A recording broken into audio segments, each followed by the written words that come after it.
রাগ করলা, বলো বিসমিল্লাহ, বলো সুবহানাল্লাহ। এই কথাটা যে ভাইরাল, এটা বললে আমলনামায় গুনাহ উঠে যেতে পারে যে কারণে, এবং কি এটা মারাত্মক একটা বিষয়। দুইটা বিষয় এখানে রয়েছে। আপনারা দেখছেন যে কিছুদিন পর পরই সোশ্যাল মিডিয়াতে একটা ট্রেন্ডিংয়ে আসে, কাঁচা বাদাম থেকে শুরু করে একটার পর একটা ওই কিরে মধু মধু এরকম জিনিস পোলাপান এটা ছড়ায়। তো এই যে একটা দেখলাম ভিডিওতে সোশ্যাল মিডিয়াতে, হাত দেখতেছে গণকের মতো, সে হাত দেখাচ্ছে আর এমন কথা বলতেছে যেটা জীবন সকলের জীবনের সাথে মিলে যেতে পারে।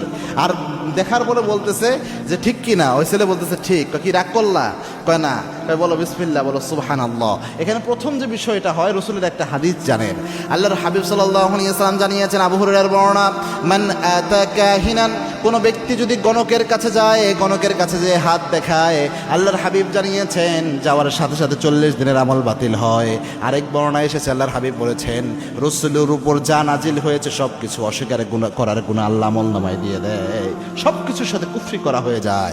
এক বর্ণনায় এসেছে 40 দিনের আমল নামাজ শেষ, আরেক বর্ণনায় এসেছে রসুলের উপর নাজিল করা যা আছে সব অস্বীকার করার মতো গুনাহ আমল নামায় উঠে যায়। এটা হচ্ছে প্রথম, ওই যে হাত দেখানোর বিষয়টা, যেহেতু এটা আমরা ভাইরাল করতেছি, এটা অনেকেই এখান থেকে উৎসাহিত হবে। এই জন্য কারো কোনো গণকের কাছে কখনো হাত দেখাবেন না, গায়েবের একমাত্র মালিক আল্লাহ। 2 নাম্বার, এখানে বিসমিল্লাহ এবং সুবহানাল্লাহ এটাকে ফান হিসেবে ব্যবহার করা হচ্ছে। এই যে আপনি যে কোনো বন্ধুর সাথে দুষ্টামি করে, একটা ফাইজলামি করে বলে কি রাগ করলা, বল বিসমিল্লাহ, বল সুবহানাল্লাহ।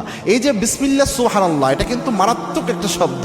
আল্লাহ রাব্বুল আলামিনের বরকতময় নাম বিসমিল্লাহ, সুবহানাল্লাহ, তাসবিহ আল্লাহ রাব্বুল আলামিনের বরকতময়, এগুলার অসংখ্য ফজিলত রাসূল সাল্লাল্লাহু আলাইহি ওয়াসাল্লাম হাদিসে বলে গিয়েছেন। তো এই এগুলা নিয়ে যদি আপনি ফাইজলামি করেন বা ফান করেন, এগুলা যদি আপনি আপনার স্বাভাবিকভাবে মজা করার জন্য ব্যবহার করেন, তো এটা তো মারাত্মক, এবং এই ক্ষেত্রে অসম্মানজনক হলে ঈমান নষ্ট হয়ে যেতে পারে।